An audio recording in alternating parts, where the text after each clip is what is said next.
This podcast was brought to you by Blind Optimism. Yay!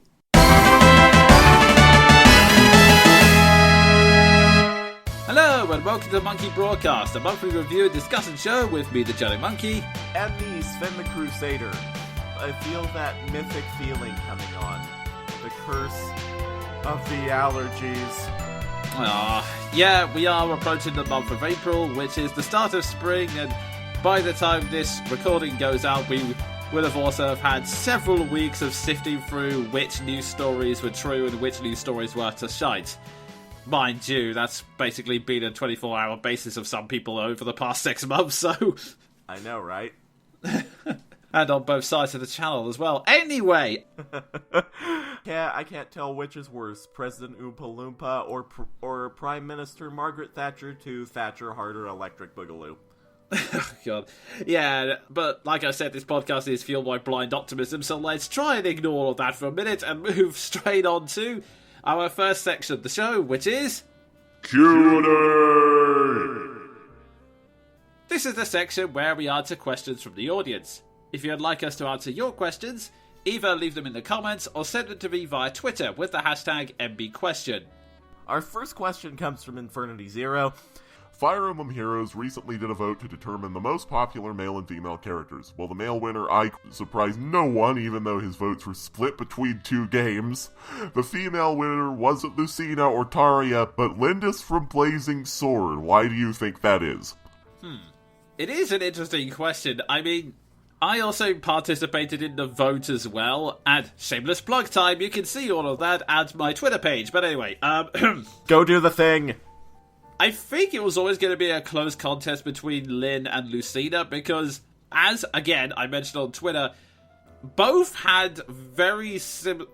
In terms of broad strokes, both of them have very similar character arcs and characterizations. In fact, my vote between the two of them actually came down to a coin flip because, again, I like them both for similar reasons.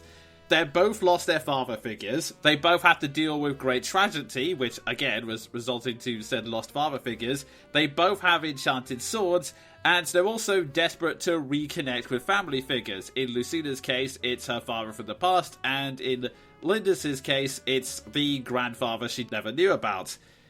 So, it was always going to be a close contest between the two of them, and I think what pushed it towards support for Lindis is the fact that, well, she was the first Fire Emblem character people saw in the West, really.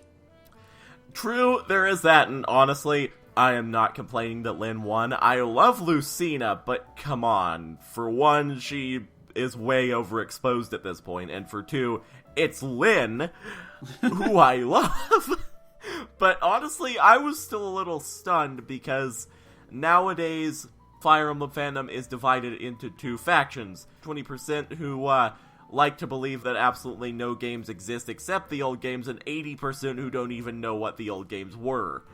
So, actually, more like 70%, and then there's 10% of us who just love all of them because they're Fire Emblem. Yeah, I think, honestly, whilst the fanbase has been divided, I think, personally, again, this might just be me being the optimist, but I do like to believe, I honestly think it comes down to the fact that there is some crossover between them. I mean, Lyn did appear in Smash Bros. As well as an assist trophy, so she's got that additional exposure, and in Awakening, she does appear in the DLC stuff. Like, she even has... Oh, I forget what they're called. Effort jars, that's it. She's even one of these special effort jars you can pick up and has a direct conversation with a tactician. So, I think there's been enough to get people, at the very least, interested or curious in Lyn. And I think, again, when you combine that with the large chunk of the Fire Emblem fan base, that the first true Fire Emblem game they ever played, Lyn was basically the first one you were introduced to. I think that combination of nostalgia and the fact that she had enough appeal to draw any newcomers in towards her, I think that's what sealed it for her. At least that's just my opinion anyway. That is true. She sort of has been a standard figure in Fire Emblem. I honestly forgot all about the Ether card thing and also the assist trophy, but I think we would all like to forget about the assist trophy. Yeah. Because that voice. Yeah. Oh, thank God Wendy Lee does a better performance for her. But anyway. Yeah. Man, I really hate to keep dragging Lonnie Minella's performances in these Fire Emblem reviews, because she's a good voice actress. So what the hell happened? I think the problem is Nintendo says, hey, Lonnie Minella, can we do you for every single female voice ever? Because that seemed to be the trend around that time. That, yeah, Lonnie Minella, you can do this voice, this voice, this voice, this voice. Look, guys, I only have a certain range. Yeah, honestly, that's true. I get the sense that Lonnie Minella is one of those actors stuck to mid-low like I am. So having her do all of the voices is a little much. Yeah, and she was also the voice director of the Sonic Adventure games, and the stories I hear from her, she's been through a lot of bad direction in the past.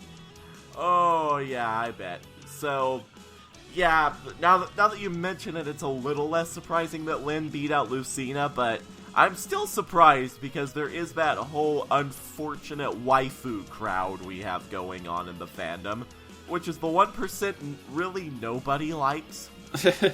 Well, this is all assuming that they don't include Lindis as part of that. True. So yeah, that's my take on it, and continuing with the Fire Emblem theme, Infinity Zero's second question is... If the children mechanic was applied to Path of Radiance and Radiant Dawn, who would you pair with whom, and what do you think their children would be like? Oh, I see. You just awakened the shipper in me. If we are going to implement the same mechanic from Awakening and Fates, I guess the first thing we need to decide is, do the children take after the mother or the father? Because for those who don't know, in a Fire Emblem Awakening, you could pair up anyone you like, but the child that would be born from that couple would always depend on the mother. The father can interact with said child, but it's always generic conversations that anyone can take part in.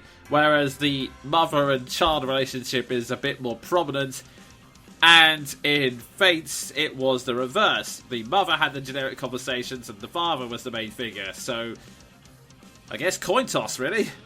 Yeah, honestly, I would love to see a system where there's an equal chance of it happening, or it's just set between an equal number of male and female characters, but that would be hard as to try and work in, so yeah, basically coin toss. Okay, I'm doing it now. Let's go with, Tails' father, Head's mother. Okay. And Tails, okay, it's based on the father, so... I mean, it happened in Fates.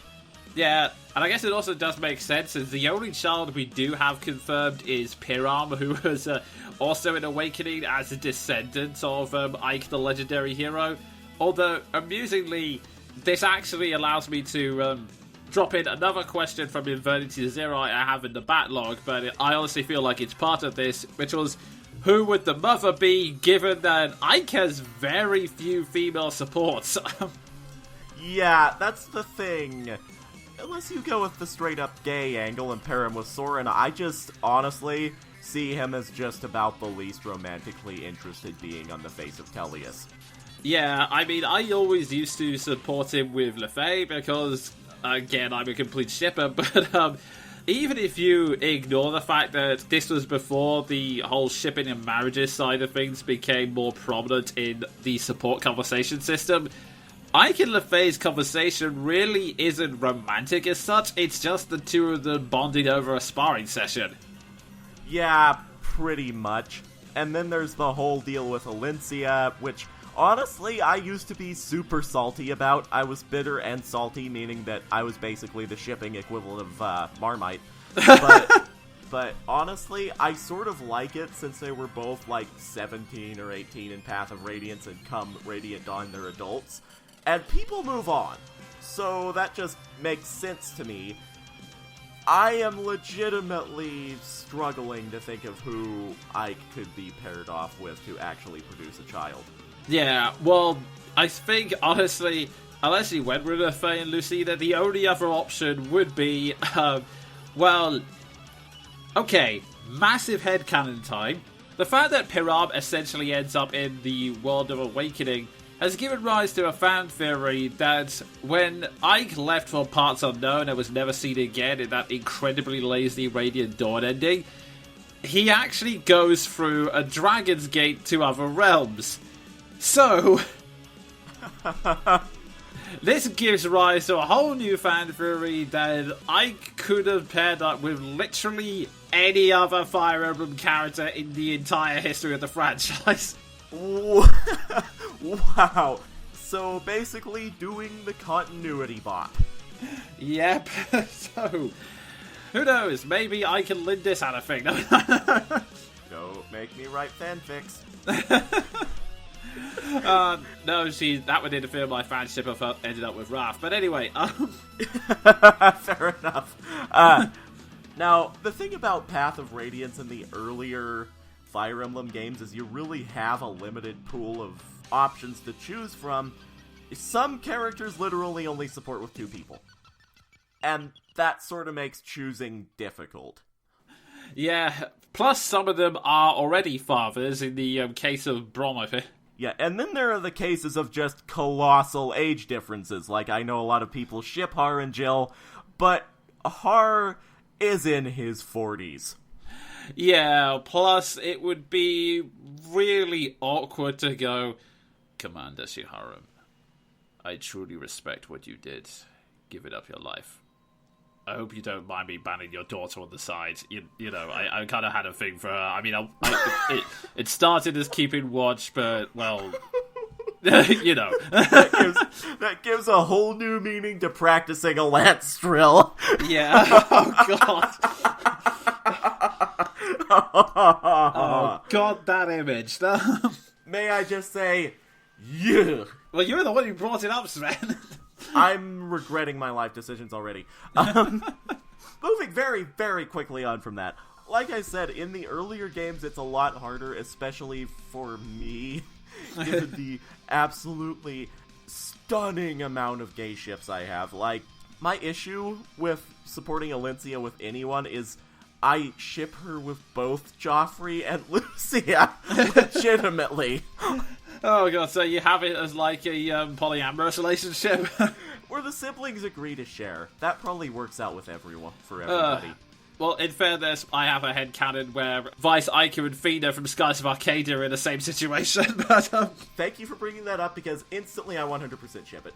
But, yeah, the earlier games are more difficult to decide on. That being said, should we go ahead and give away the pairings that we do appreciate potentially result in children? I guess we might as well. I mean, technically, the ones that get special endings in Radiant Dawn, I remember there's Boyd and Mist, which, yeah, makes some kind of sense, and I guess they also have Joffrey and Alencia, since, yeah, they could still have the polyamorous relationship thing, but admittedly, well, only one of them's capable of producing a child. Yeah, that whole situation would be one of those things where they had best hope they keep it a secret, otherwise there's going to be a borderline Game of Thrones situation on their hands. But that's totally feasible. Also, let me just use this moment to state my appreciation for Lethe and Warim. Huh. Yeah, that could work. The Gentle Giant and the Fireball. Yeah, both of those could definitely work. I like shipping Lethe with stoic characters. It does make the most sense, in fairness. Murren would definitely be my second choice after Ike if I was going to support Lethe of anyone, so... Yeah, that's honestly what I did in Radiant Dawn. Not least because in Radiant Dawn, Warim is silly. Just stats-wise, goddamn. I guess that explains why he's out for a large chunk of the game, unfortunately. I mean, if you ever wanted to see whether or not a unit could cap the 80 HP limit on Tiger Lagoos, you found your man. Yeah, I guess I never tried it because I was always desperate to make Vika work, just because, well, I think she was literally the only Raven that wasn't God tier like Neutala was. Yeah, honestly, I get that, because I tried to do the same thing. The only one who's impossible to work with, honestly, is poor Tormod, because he's completely outclassed by Soren, by Micaiah, probably by Ileana. Yeah, well, in fairness, he could outspeed Micaiah, but then again, everyone could outspeed Micaiah. Anyway. All the defense of a hedgehog, and all the speed of Robocop. But yeah, I think those are the main ships that would come up. I mean, I suppose they try to power Bastion and Lucina as well, but even though I like both characters, I don't really see it. Yeah, honestly, me either, since Lucia just seems to regard him as an affectionate nuisance. Basically, yeah. But, yeah, otherwise I'm not really sure. I mean, as for what the children would be like, it's kind of hard to determine that because, well, the writing of Awakening and Fates tend to be that the children either carry some issue related to their main parent or they're like a comedic reversal, which I'm not sure if that would fit with the tone Path of Radiance was going for very much. I mean, the baggage issue, sure, but yeah. I mean, it sort of complicates things. I mean, you could have, I don't know, Ha's child being energetic as a kind of like a hilarious contrast, but yeah, aside from that, I don't think there's much going for about just, flat out creating a new character on the spot. Yeah, honestly, it's something you would have to put a lot of thought into and maneuver carefully because, like we've established, the ship options are way more limited, and it's something that just doesn't really mesh with the mood of the older games. Like, okay, Awakening is fairly lighthearted. Fates is pretty goddamn dark, but the child mechanic and using those characters to liven things up a bit works with their tones. Not so much with the more serious earlier games. Yeah, well, I honestly think the whole parody mechanic thing could work. It's just, my point is, it's kind of hard to improvise that on the spot because I think Ha is literally the only character you could sum up with, like, a quirk, as in, oh, he's very lazy and loafs around a lot of the time, but yeah, I honestly think he's the only character you can sum up as a quirk, and I'm not saying this to bash Awakening and Fates, because starting off with a quirk and then expanding from there is a perfectly legitimate way to create a character. It's just the problem is, again, that's not the tone it was going for, so it's kind of harder to do the whole reverse thing on the fly. Yeah, it's a tone thing, and as much as I have 1,000,001 ships in the old games, it's a lot harder to work the child mechanic into those ships. Again, not least because a lot of my ships are gay as But it is an interesting concept, though, and if I had time to actually sit down and think of what those characters might be like, I could come up with something. I've thought of weirder things.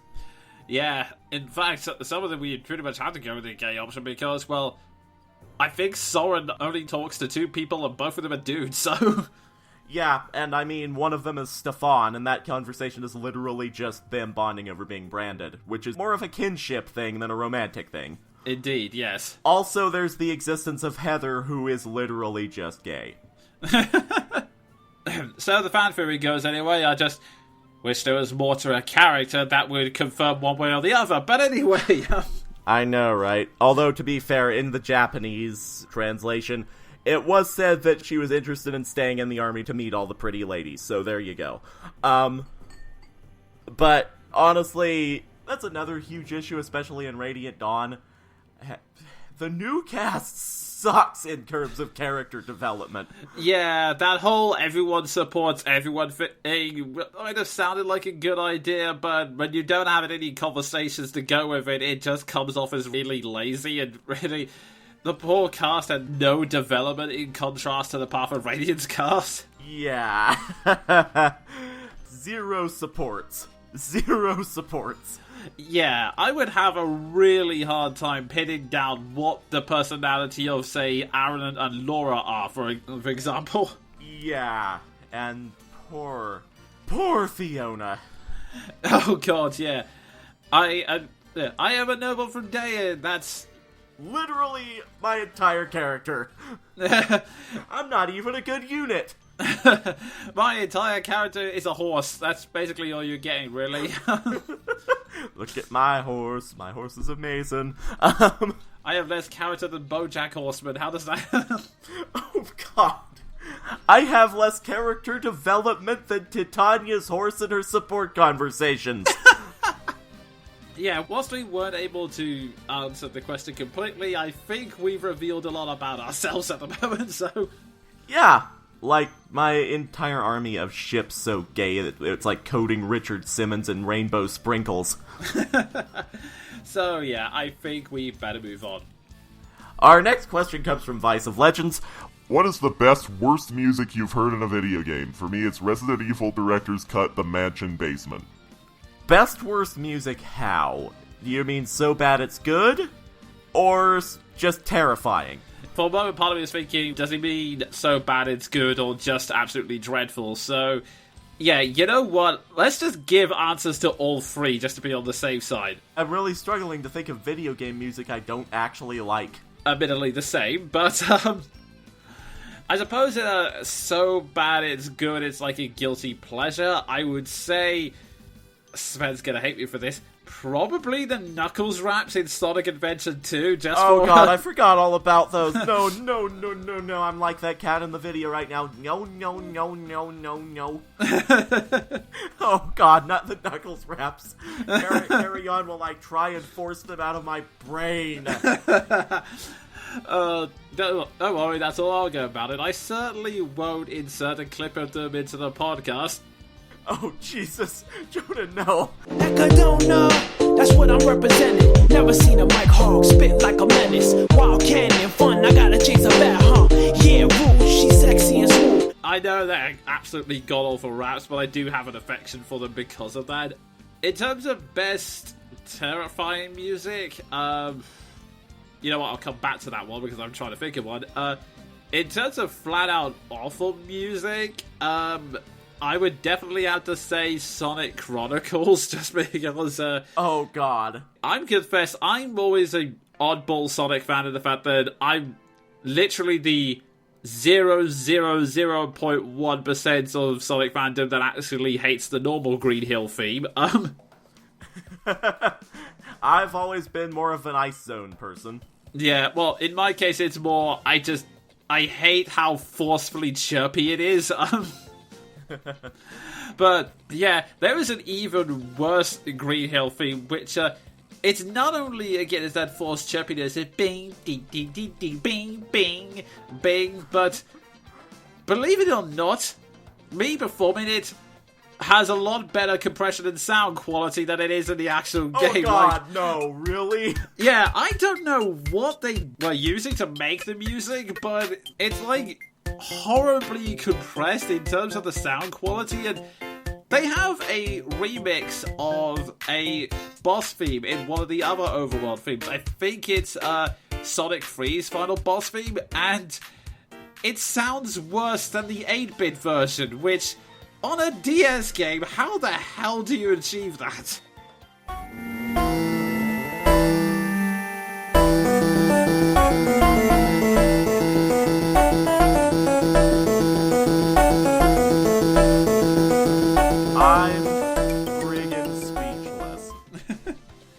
That's bad. Then again, it's Sonic Chronicles.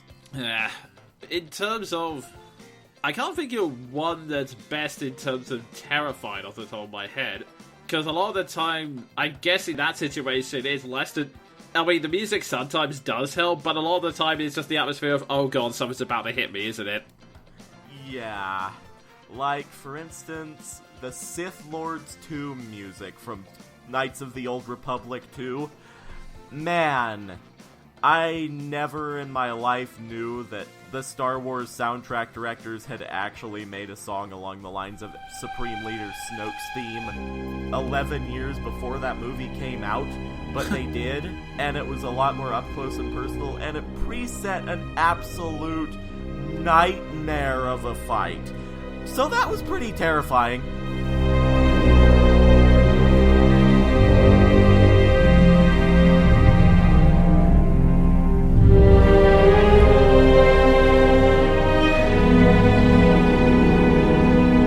I can see that now you put it that way. I guess... Oh, jeez, I'm trying to think of it in my...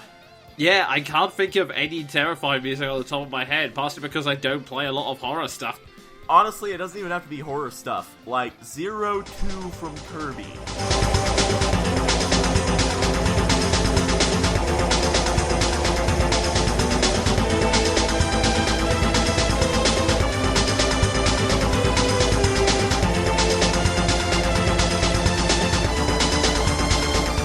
consider that more to be a dramatic battle rather than terrifying, but I can see your point. It's a dramatic battle theme, but there's always been something absolutely unsettling about it to me, like the Getsis theme.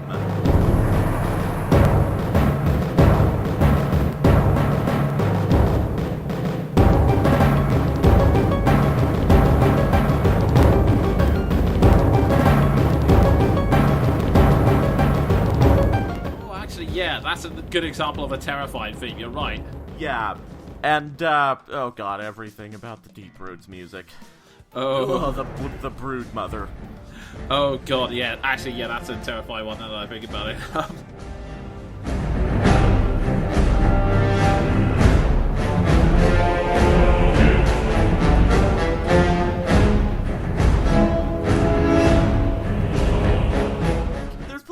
In other games that you're just like, wow, do children play this?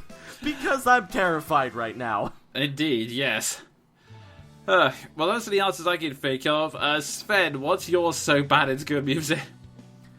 Honestly, I legitimately don't know. Like, there are some songs that are absolutely stupid and I love them, like Wonderful Pirates from Fire Emblem Path of Radiance.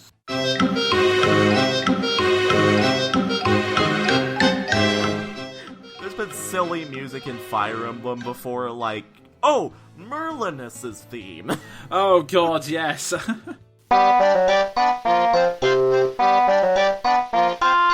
most useless character. Well, he's useful, but in a fight and in this context of the story, everyone just sort of regards him as a joke and being completely useless.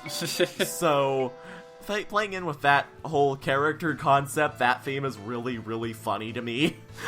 Yeah, and any music you just consider outright bad? I'm pretty sure the soundtrack of Shining Force Neo was just as bad as the voice acting, so I'll say that. Fair enough. And Vice's next question, I suspect I'm gonna be the main one in the driver's seat, although Sven can join in if he wants. Knowing that there's going to be a new character in Sonic Forces, what kind of character would you want? For those who don't know, as well as Sonic Mania, Sonic Team announced a new game in the Sonic the Hedgehog franchise that was going to be coming out in 2017, and it was just going by the imaginative codename of Sonic 2017. Yep, that's very innovative there, Sega. Yeah, but it has now been officially announced as Sonic Forces, which is an interesting title, still reveals nothing about the game, but what the hey. I'm legitimately imagining a scenario like that one series where the Nostalgia Critic had a cameo where there was literally a fight against an Emperor Robotnik. Maybe. I mean, the only other thing we do know about the game is that the first level is a city being attacked by robots, and classic Sonic joins for whatever reason. Fair enough. I like the concept better than Sonic Heroes, and admittedly Sonic Colors, though that game wasn't bad. Yeah. If there was going to be a new character, it's kind of hard to say. I mean, just for the sake of aesthetic design, I don't want it to be another hedgehog. As many fans and furry artists have proven throughout the internet, there's a wide range of animals to choose from, guys. You don't have to use hedgehogs. I know, right? Although if they go the hedgehog route, all I ask is that they make a purple character. That's it. There is technically Blaze, who's a purple cat. Ah, that's true. And Big, who is also a big purple cat. Who, actually, funnily enough, now that I think about it, despite being an incredibly dumb and useless character, has had the voice actors of John St. John and Carl Aber attached to him, so... Duke Nukem and Eisen. Yep. That's still, to this day, absolutely amazing to me.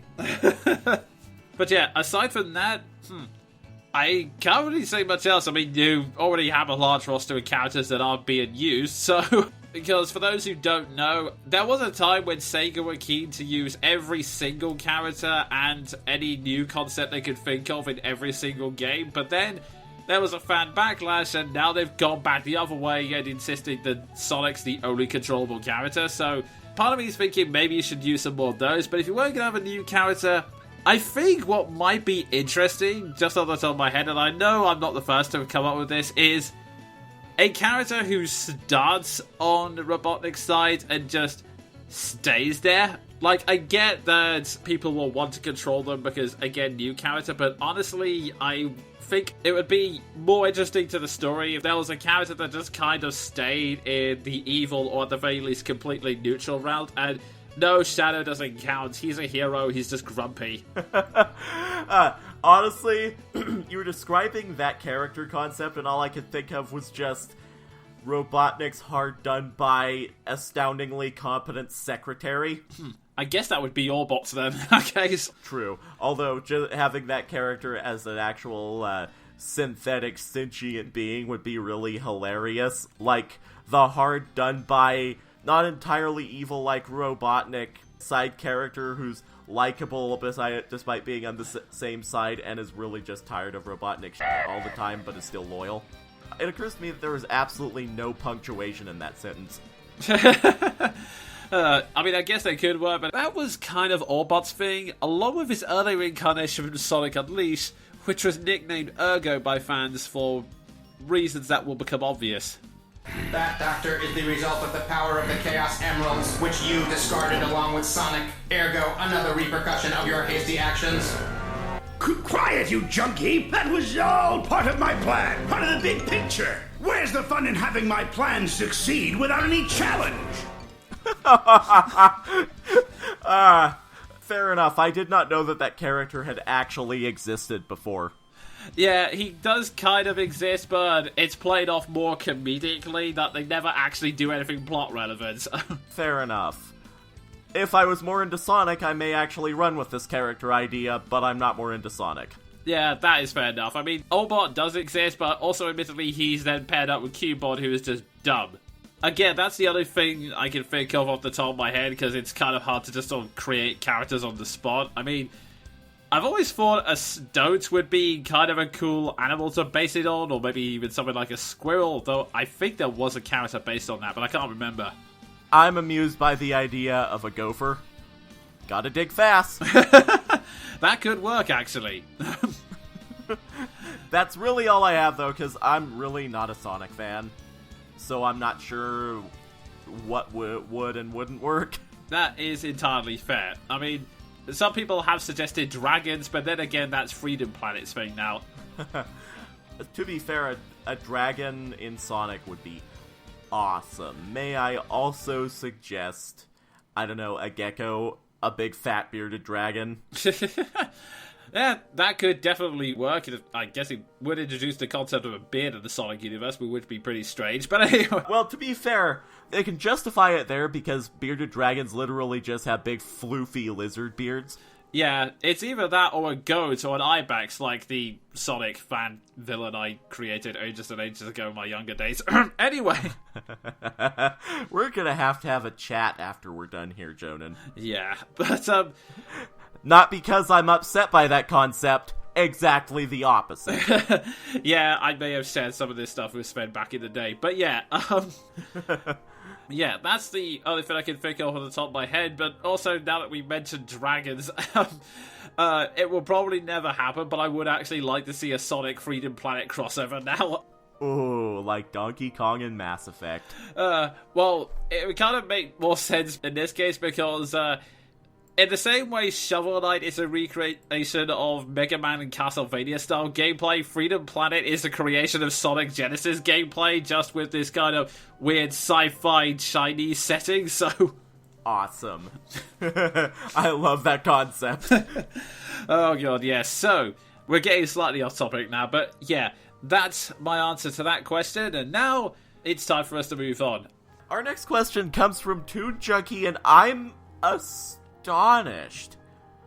Have you ever wondered what the difference between a sidekick and a henchman is? Toon Junkie, are you feeling okay? Because that's 2 episodes in a row you've actually given us a serious question. I would say... PR? That's an excellent way of putting that. Yeah, I guess if you're a sidekick, you get to have a interaction with the main hero, as it were. As a henchman, you kind of just get sent into the firing lines. That's true. There is a sort of prominence gap, if you will. Like, there's a difference between LeFou in Beauty and the Beast and all of Gaston's idiot groupies. So I suppose that's true. Like, the henchman's like, I guess it depends whether you're more of a powerhouse henchman or just a generic henchman, because, yeah, if you're thinking of someone more like Jaws, and yeah, they're probably a bit more of a heavy hitter and get more of the spotlight, but when you're thinking of the lower henchmen, all I can think of is that one joke from the third Austin Powers movie. Do you know who I am? Have you any idea how many anonymous henchmen I've killed over the years? And look at you, you haven't even got a name tag. You've got no chance. Why don't you just fall down? Go on, son. Pretty much, like, are you a role or are you a movie? Yeah, that's probably a better name of putting it.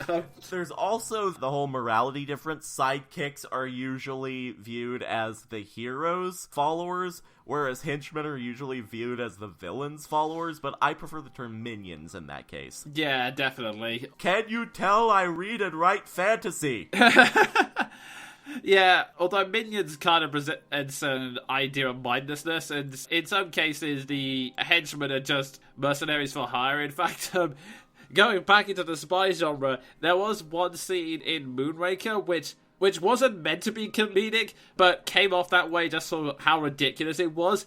Bond basically kills one of the henchmen, and I forget his name offhand, but the evil scientist guy in that one goes, "Oh shoot, what am I gonna do now?" Gets on the phone and then goes, yes, I need another henchman. Who would you recommend? He's good as he's free. Get him up there. And it turns out to be Jaws. So That's excellent. like, he literally just hired out a villain. It's just, that's the kind of thing we joke about, but in this film, no, it's literal. I'm just imagining Richard's minion temping agency. Right, I've got many villains on the line. To be honest, I wouldn't recommend Jaws. He's kind of more based in an aquatic environment, and you're in a volcano, so that kind of makes it moot. I can offer you titanium. No, wait, no, he would heat up. To be honest, the volcano thing makes it very difficult. Oh, God. But yeah, I think overall that's the difference. A more deeper connection with the hero, and I guess less of a sacrificial pawn. Yeah, I think that's the best way of drawing that line. Sidekicks just sort of have more perks. Yeah, and the sidekicks, they're less likely to betray their main man, or vice versa. Or just flat out uphold and die. Yeah, I mean, you never see Sherlock turn to Watson and going, "You have failed me for the last time." Forced choke. Or should I say pretension choke? I am reaching out with my own douchebaggery to choke you to death. Oh dear, and as much as people like to joke about Batman being a bad father, I don't think he's killed a Robin yet. No, there have been a lot of dead Robins. But not because of Batman. Yeah. Notice how we say hasn't killed a Robin yet. Our final question is also from Toon Junkie, and this one's a bit more true to form. Did you just see that? Wow, that was a truly amazing thing to see. A once-in-a-lifetime event for sure. Boy, I sure do feel bad for anyone who missed out on that. Joke's on you, Toon Junkie, I did see it. It was Jonin's character surfboarding down on a winged horror. Well, admittedly, that happened yesterday in a D&D session. That's probably going to spoil a future project, but who cares? I probably just missed a pig flying by, but I did see that. This is a joke that's going to make a lot more sense in a few months' time when I actually start releasing the series, but... Yeah, we'll be explaining our jokes soon, don't worry. But, yeah, in the meantime, that brings an end to the Q&A session. Another great session, guys. Keep them coming. And, yeah, it's time for us to move to the next section, which is... Reviews! This is the section where the two of us review something we've read, watched, or played this month. And usually the plan is that we do it all in the same recording session. But a quirk of fate decided that we had to record this and the Q&A session separately. Oh, it'll be fine, I told myself. It'll only be one more week and I can still edit the Q&A in the meantime. And then Sven got hit by what I can only describe as several horrible status effects. Oh god, my everything. Okay, in all seriousness, my friend's health comes first, so he's going to be sitting the rest of the podcast out. Get well soon, Sven, and we'll see you next month. In the meantime, the show must go on, so it's up to me to review something, and what luck! I've been playing a game that pretty much everyone has been playing right now. The Legend of Zelda Breath of the Wild. Yes, I'm sure most of you already know about it. I think I'm possibly review number 9723 at this point. But in case you don't know about it, Breath of the Wild is the latest in the Legend of Zelda series, Nintendo's flagship fantasy franchise. And it is currently on both the Nintendo Wii U and the Nintendo Switch. The short version of the review? It's really, really good, introduces new elements for the Zelda series. Some may land better than others depending on your opinions, but overall I think it's really good and you should play it. Now that I've got the recommendation out of the way, I will say straight up right now, I will be talking about spoilers in this game. Not major spoilers, I'm not going to give away what happens in the plot or anything like that, but apparently some people consider talking about dungeons and villages spoilers, or consider literally saying anything about the game counts as spoilers, so if you really want to remain spoiler-free, my advice would be play the game and come back in a little while. Otherwise, we can just dive straight on in. Basically, the game has a cold opening where Link, the player character, is woken up by a mysterious voice. He has no memories and barely has a shirt and pants, and he's forced to wander around into the world. Eventually, he meets some key characters and discovers that he has been asleep in a rejuvenation tank, essentially, for 100 years. The reason he was in said shrine is because a demonic force known as Calamity Ganon once tried to destroy the world. And unfortunately, despite their best efforts, Ganondorf was able to turn all of the machines that Hyrule would plan to use to defend themselves against the very people they were meant to protect, and in the resulting battle, Link was injured and, well, needed to be put in a rejuvenation tank. The only reason the world is not a mass of flames right now is because Zelda managed to tap into the goddess's power, turn herself into a ball of energy that basically contains Calamity Ganon within Hyrule Castle. It is now up to Link to explore Hyrule, recover his memories and equipment, and finally save Hyrule from the evil of Calamity Ganon.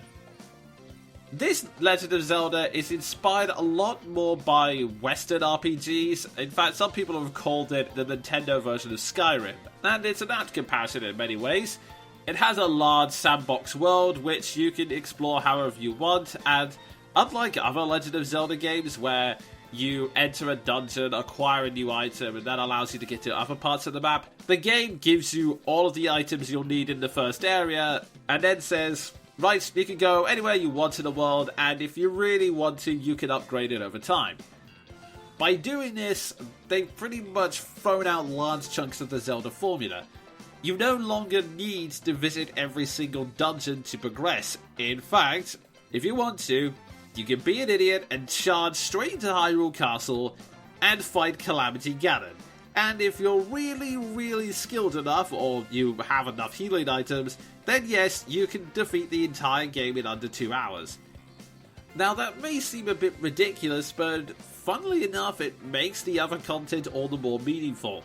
See, you don't have to do any of the other stuff. You don't have to explore the ancient dungeons, you don't have to get power-ups, and you don't have to get the Master Sword. But doing so makes the fight so much easier, and it gives you enough context to make the fight feel even more epic. Now, some people might have problems with this. In fact, one complaint I've seen around the place is that they're really not a fan of the dungeon designs. Thanks to the game being open world, the player can visit the dungeons in any order. So, to compensate, all of the dungeons have the same level of difficulty and can be beaten very quickly. I personally do not have that problem. I've covered the reasons why in a video I released a few years ago, in fact before this game was even announced, called Zelda and Me. and I revealed that I'm actually one of the few Zelda players that can't stand dungeons. I know to many of you that seems baffling, but I was getting really sick of dungeons. It's also why I'm not saying any of this to be controversial, it's just my opinion. I really didn't care for A Link Between Worlds because I just don't like dungeons. It's an irritating obstacle course that gives me a roadblock from what I actually care about, which is the overworld exploration and the story. So these 4 dungeons, plus the shrines, which are like a mini dungeons based around one puzzle, I actually really like because they're short, they introduce a gimmick, it's over and done with quickly, we get to the boss and we move on. There's none of this stupid wandering around to see which chest has the small key I need, none of this backtracking to find the one door that had the massive switch you couldn't open before, none of that nonsense. So yeah, I was perfectly fine with those dungeons. And that was that each dungeon is inhabited by the spirit of a comrade who died during the initial Calamity Ganon attack.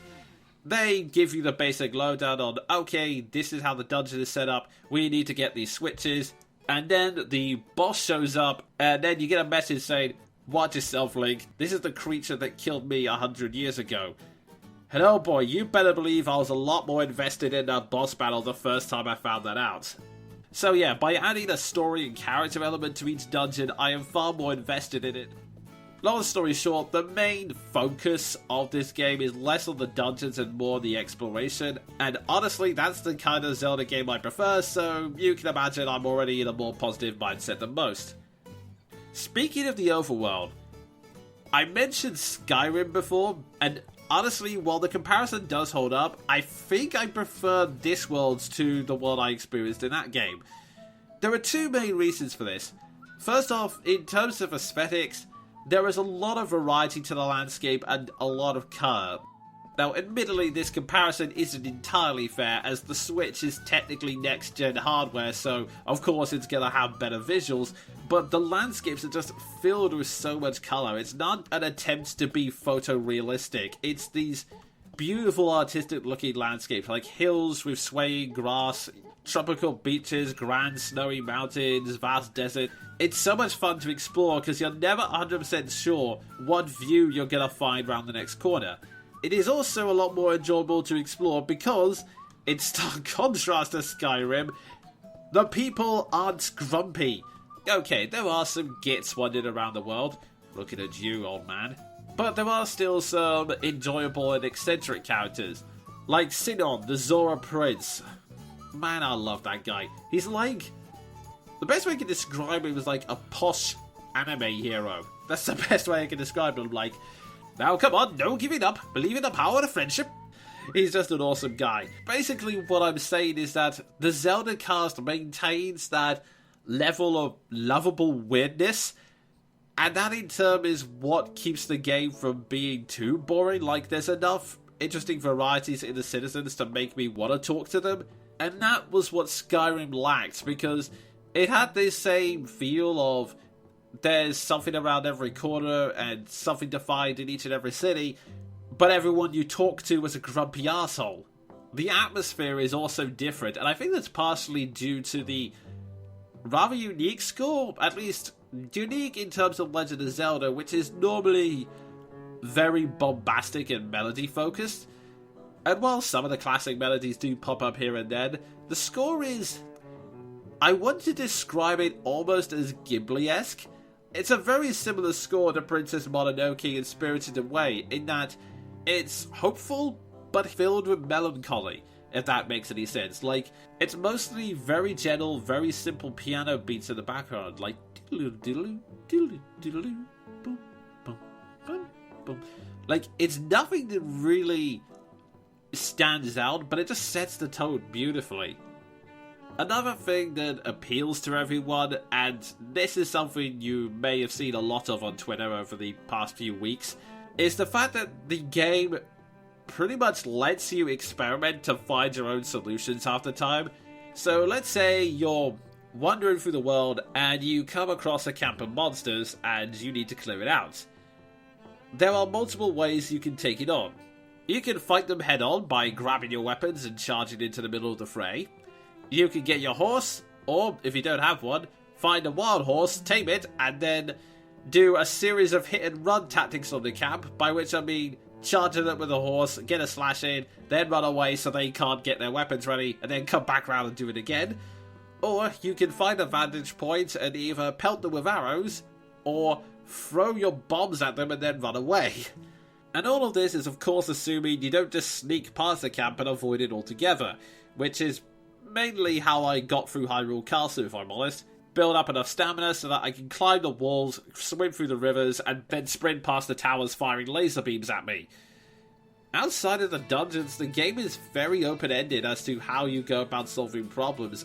That is the reason why you've seen so much creativity on Twitter, with people basically breaking the game by hitting the tree so hard that it is able to launch the player that's standing on it high above the sky and give them a head start so they can glide over a giant wall, or people landing on top of bears and then training them to be a noble mount. It's just rife with ways to express yourself by solving problems creatively, so yeah, there is a lot to like about this game, and it deserves a lot of the praise it gets. That said, it's still not my favourite Zelda game of all time. It is definitely in the top 3, but that honour is still with Majora's Mask. Why is that, you ask? Well, let's be honest, this is Nintendo's first attempt to make a Western-style RPG, and whilst it is definitely, in my opinion, a very positive step in the right direction, it still makes some stumbles in some certain areas, and these aren't game-breaking flaws, these are just minor critiques which I think Nintendo keeps in mind before making that important second step. Firstly, you can get many weapons in the game, but they all degrade over time. Now, many fans defend this, saying that it's incredibly important for strategy and it's a way of limiting the player so that they don't just spam one good weapon over and over and keep trying new things. But whilst I understand that, I'm still not a fan of it, mainly because the weapons break way too easily. Like, it would be one thing if they degraded over a long period of time, but sometimes weapons barely last an hour. Like, there was one side quest where I had to pick 30 bundles of wood. I picked up a woodcutter's axe and started chopping down trees to get said wood. It barely made it through about 6 trees before I had to get another one. I mean, come on, real life axes last longer than this. It's not realistic, it's not challenging, it's just irritating. Oh, and speaking of those side quests, I'm happy that they're in the game because in theory it gives you a lot to do, but I really wish the side quests had a bit more story content, because at the moment there are 2 types. There is the shrine quests, where it is basically a riddle that will lead you towards the next shrine, and the unimaginative collect quests. You know the ones I mean. Bring me 30 bundles of wood. Bring me 10 luminous stones. Bring me 5 pieces of flint. Basically, they're material gathering quests with some vague justifications. Sometimes it does cool things like open up a new shop for you to access new gear, but 90% of the time it's ridiculous flavor text that doesn't make any sense when you stop and think about it. Like, there is one quest in the Rito village where, I kid you not, the text of the quest is, give this woman a baked apple in order to save her marriage. To be blunt, is saying that they will end the marriage unless they get a baked apple. It's probably time to move on. And this is without going into the Great Fairy stuff, which, yeah, you can get upgrades from the Great Fairies, but you have to give them materials. And some of these go to absolutely ridiculous lengths. Like, I'm not kidding, in order to upgrade my Zora armor, I spent an hour throwing myself into the same lakes over and over again in order to get a particular kind of bass that I needed. 10 of them. And this is without going on the dragon hunt, i.e. trying to shoot down dragons that only appear at a specific time of day. it really is kind of silly. Now, I know some people are going to point out that other games do that, and whilst it's true, a lot of people still don't like it in those games. The only positive example I can think of said trope is the Xenoblade Chronicles games, but the reason they get away with it is because they add story content.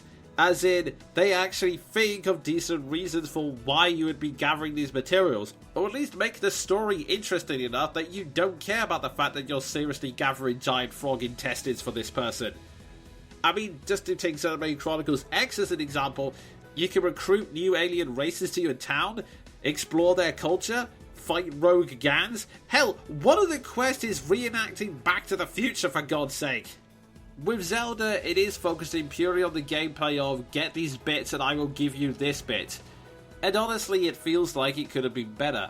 I would have loved to have had side quests that allow you to get to know some of the other characters, especially Sinon. And then there's the story. I don't think it's bad. I'm just not sure how I feel about it. See, a lot of it is based on the visual storytelling. Like, there are set pieces once you actually get to the main town, and some pretty cool action set pieces in order to get into the dungeons themselves, but the main story is told through memory cutscenes you can collect throughout the overworld, and the visual storytelling. The reason I don't know how to feel about this is because, on the one hand, part of me loves the way it plays out. I love how the game initially starts with you on a plateau that essentially serves as the tutorial, and then when you leave it, the first thing you see is a series of ruined battlements and wreckage of powerful looking machine that gives you an idea of just how bad things are and how much time has passed. Then you cross a bridge and see possibly the first human being you've encountered in this entire journey, and then you build on from that to bigger and bigger settlements. It's a really nice natural progression that slowly opens up the world to you. But on the other hand, I will be really interested to see if I still feel this way a few months down the line when I play the game again. Now that I've played through the world and I know what's around the corner and where everything is, part of me wonders if I'm gonna have that same enthusiasm, the same misty-eyed wonder going through the world again. And even when I was playing it through the first time, it's kind of a hit and miss tactic, because in the journeys to the Zora dungeon and the Gerudo dungeon, it worked really well, and I got so invested in exploring the area and getting to know the Gerudo and Zora cultures. The Ritos, not so much. Like, you get there and the town is nice to look at, but the sequence of events is basically talk to Chieftain, he tells you to meet a guy, you travel to Fire Range to meet said guy puts you through a tutorial, and then says, okay, you know what, let's go to the dungeon now. At those moments, it feels like they've shaved the storytelling to the bare minimum, and I don't know if that was really the best tactic. Then, as I've said, there are the memory cutscenes, which are short animated movies that basically show what Link's life was like before then, what Link's life was like 100 years ago, what Zelda was like as a person, as well as his interactions with the champions that ended up falling inside each dungeon.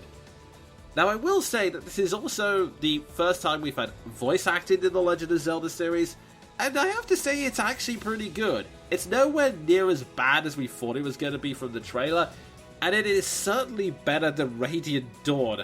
There's no forcing one actor to do the voices for every character of their gender, thankfully.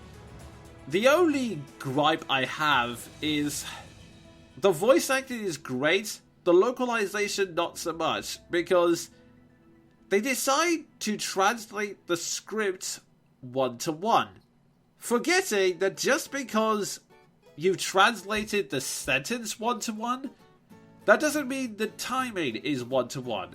What I mean by that is, a lot of the performances the actors give are ruined because they are only given like a 3-second opportunity to say a full paragraph, and as such they have to gabble their way through it.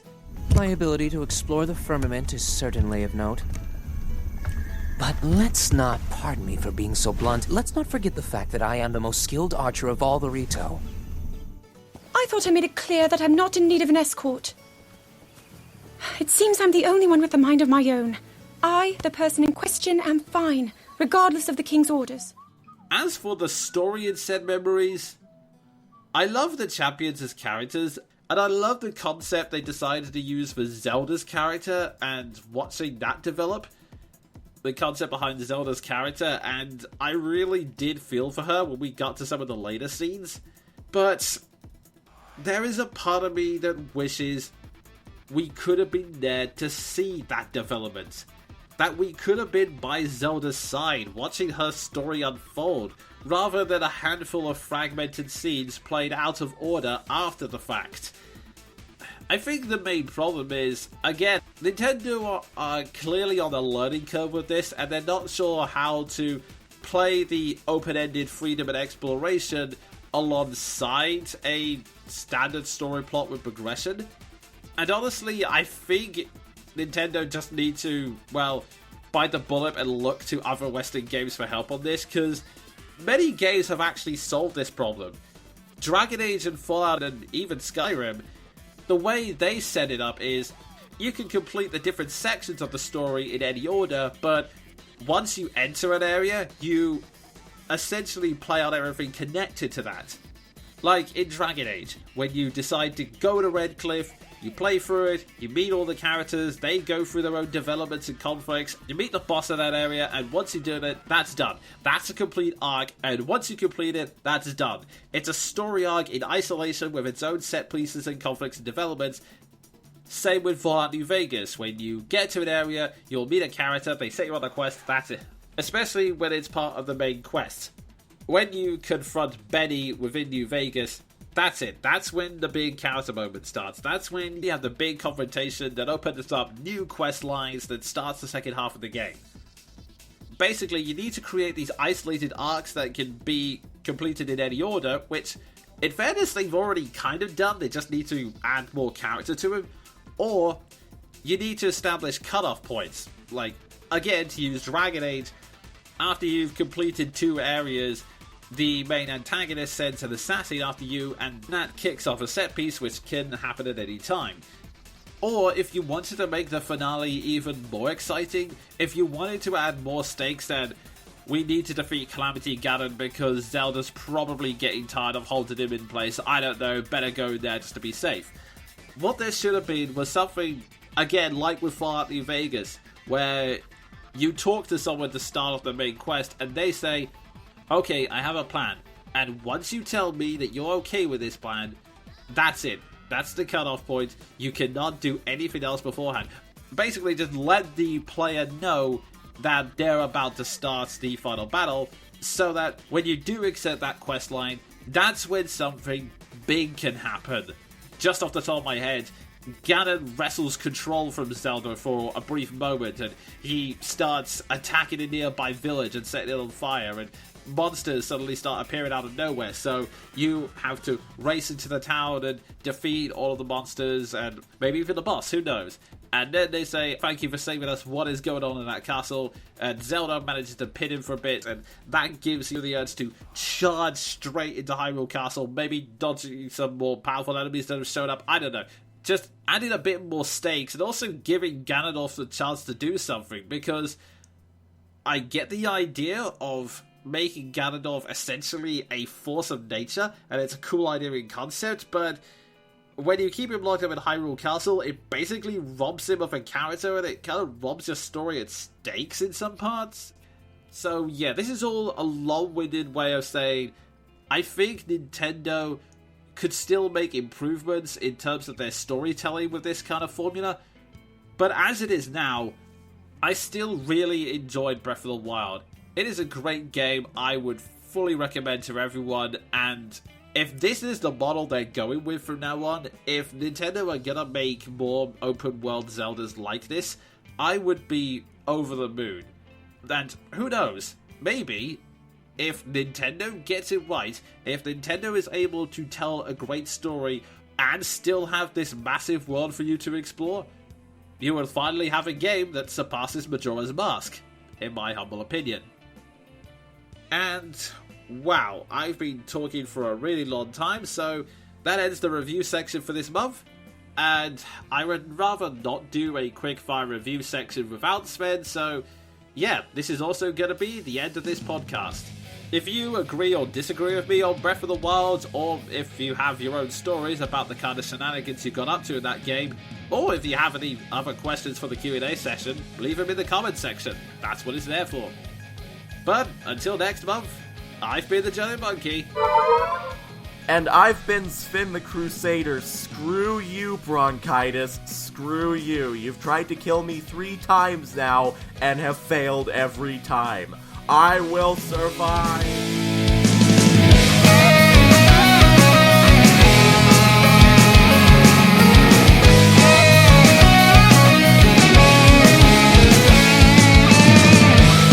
That was Monkey Broadcast, a monthly review and discussion show hosted by the Jonin Monkey and Sven the Crusader. If you feel you've been the subject of slander or that your copyright was misused, send an email to thejoninmonkey@yahoo.co.uk. For more news and media reviews, follow me on Twitter @thejoninmonkey, and go to thejoninmonkey.podbean.com for previous podcasts and MP3 downloads. All music used belongs to the original owners. Until next month, have fun, kids!